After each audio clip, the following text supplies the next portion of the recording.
आज 27 मार्च 2023 है और इस वक्त कनाडा में ये वेदर है और यहाँ पे आज पांचवा रोज़ है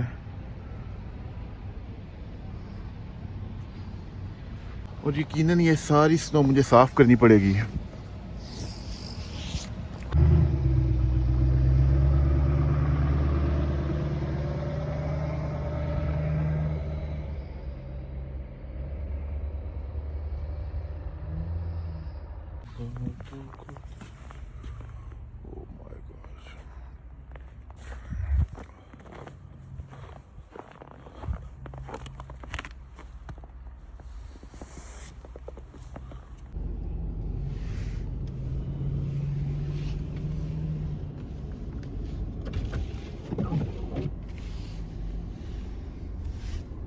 मैंने कहा आप लोगों को एक दफ़ा वेदर दिखा दूं, फिर उसके बाद जो ज़रूरी बातें हैं वो आपको बताते हैं कनाडा के बारे में, कनाडा की लाइफ के बारे में। यहाँ पे लाइफ कैसी है, यहाँ पे रहने के क्या कॉस्ट आती है और उसके अलावा यहाँ पे जो आप लोग जॉब करते हैं उसका कितना आपको मुआवजा मिलता है। तो इंशाल्लाह सारी वीडियो बनाएंगे डिटेल में। तो पहले आप ये व्यू देख लें।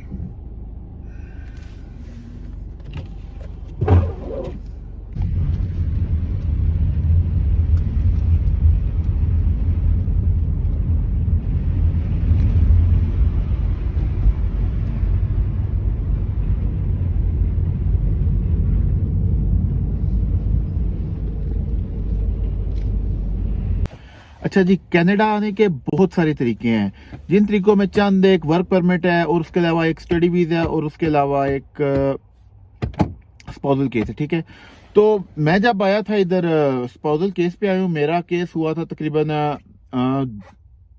23 सितंबर 2021 में। ठीक है, और मेरा वीज़ा लगा है 20 अक्टूबर 2022 में। तो तकरीबन एक सवा साल लग गया था मेरे वीज़े को। अच्छा जी, तो फिर जब मैं यहाँ पे आया हूँ तो मैं लैंड किया हूँ यहाँ पे। मैंने तकरीबन वीज़ा लगने के बाद 2 महीने पाकिस्तान में रहा हूँ।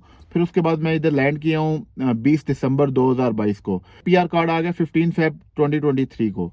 तकरीबन 2-3 महीनों में मैक्सिमम पीआर कार्ड भी आ गया।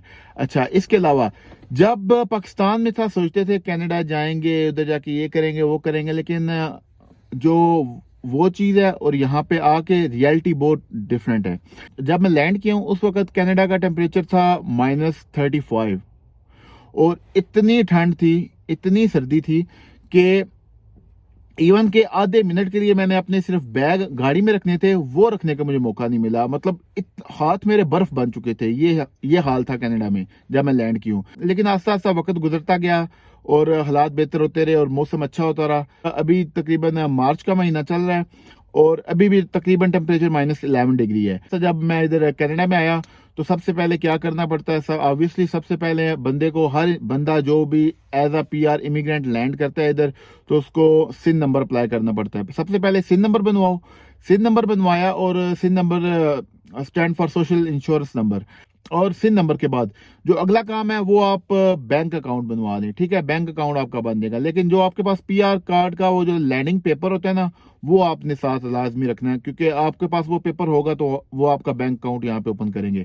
बैंक अकाउंट बन गया। और बैंक अकाउंट के वजह से मैं, जो भी न्यू लोग यहाँ पे आते हैं उनको मैं रिकमेंड करता हूँ कि वो आरबीसी का बैंक देखें यहाँ पे, क्योंकि कोई भी न्यू इमिग्रेंट है उसको आरबीसी $2000 का क्रेडिट कार्ड दे देता है।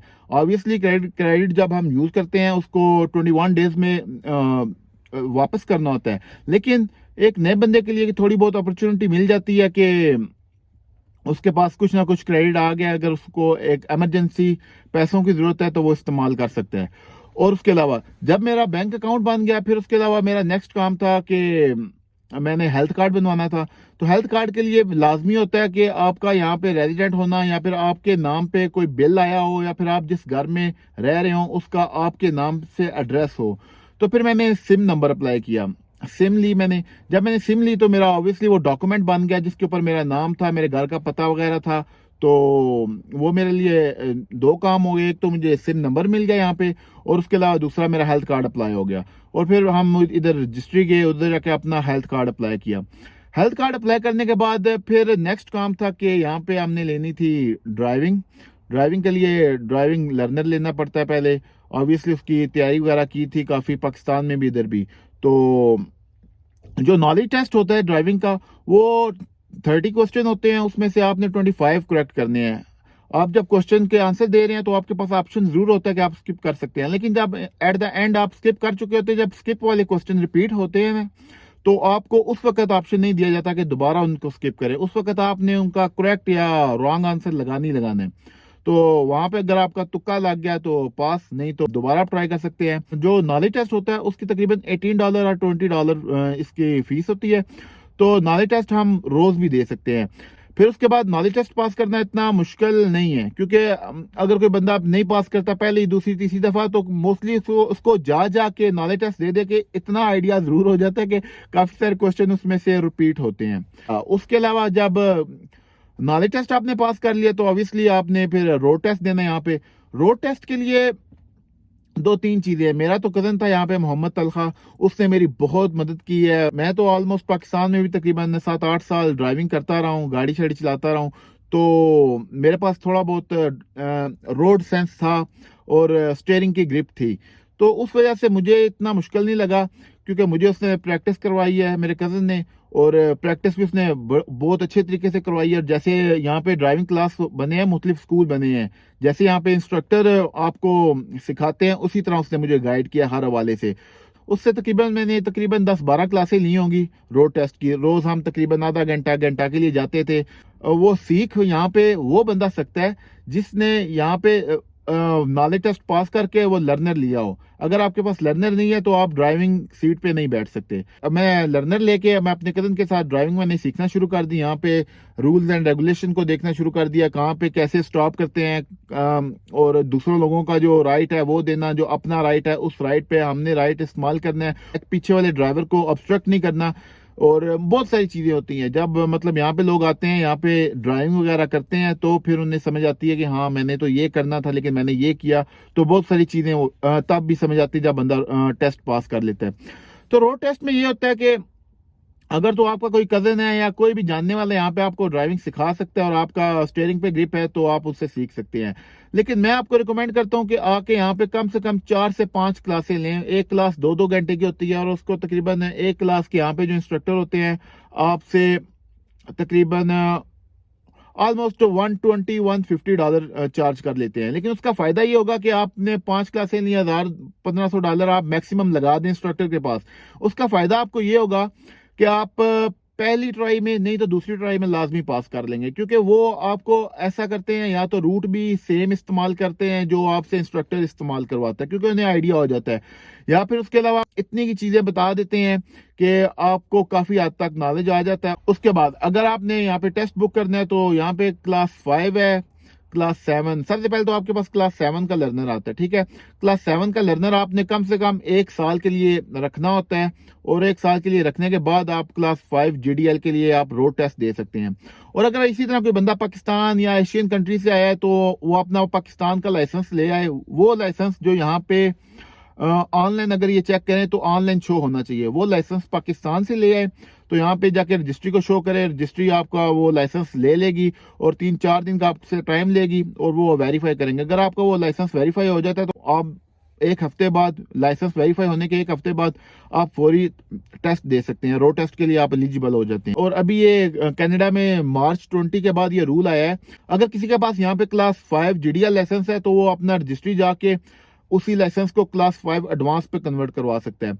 और अगर किसी के पास क्लास 5 एडवांस है तो वो नॉलेज टेस्ट देकर वो क्लास 4 में कन्वर्ट करा सकता है। जैसे अभी मेरे पास क्लास 5 GDL, मैं ऐसे करूंगा कि यहाँ पे मैंने अपना क्लास 5 एडवांस करवाना है, ठीक है, लाइसेंस अपना।